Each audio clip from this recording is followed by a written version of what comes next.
Hello hello hello hello. चलिए, बड़ा सौभाग्य के बात हुआ कि भगवान कन्हैया के छठियार में छठियार में बहुत दूर दूर से कलाकार आए मिले। अपने सब हम बहुत सुंदर सुंदर प्रस्तुति भजन सुनली, ठीक है। लेकिन हम सिंगर तिवारी जी तो अपना माध्यम से मात्र एक भजन और भी भगवान कन्हैया के चरण में समर्पित हुआ। अगर ये भजन में कोनो त्रुटि हो जाए तो अपने अपन छोट भाई समझ के माफ करें। चलिए, सबसे पहले वो वंदना रही। अलख अमल आज गोचर अगमयना दियनम अजर अमर शरण शरण त्राहि त्राहि भगवन। सर्वल प्रेम के पाले करके प्रभु का नियम बदलते देखा। हर सूरज चांद टले टल जाए, माँ का मन तन टलते देखा। कहते हैं कभी अलखय मल अजगोचर अगमयना दियनन अजर अमर शरण शरण त्राहि त्राहि भगवान। सर्वल प्रेम के पाले करके प्रभु का नियम बदलते देखा। हरे अपना मान तले तल जाए, पर भक्त का मान न टलते देखा। चलिए, कहल बा बाबा जकरा पर हाथ फेरले उनकर भाग जग जाला। सही बात अपने सब हम भी थोड़ा थोड़ा ताली बजावत रहे तो हम भी तन हिंस मिलत रही। और भक्त बोले हैं बाबा के दरबार में कहले हैं, हर शिव जी के चलो, हर शिव जी के चलो दुआरी पिया तनी दर्शन करा दो। शिव जी के चलो दुआरी पिया तनी दर्शन करा दो।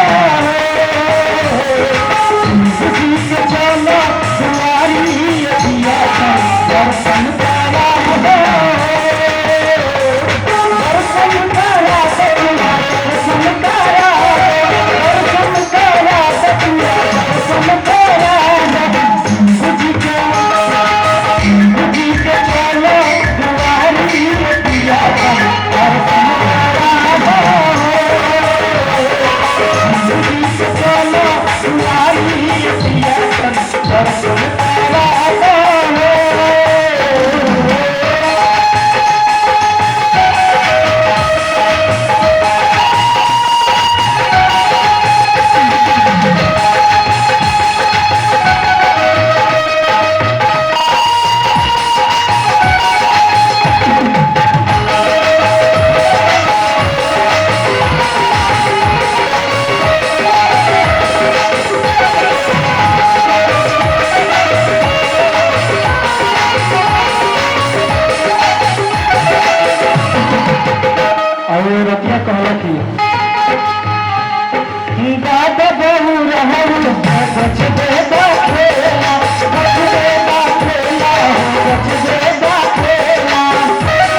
कृष्ण कन्हैया कैसे छूट गए।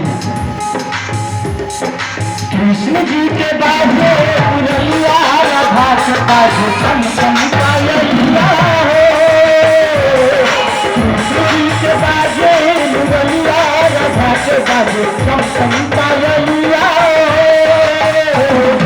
बाजे पायलिया छम छम बाजे पायलिया, बाजे पायलिया छम छम बाजे पायलिया।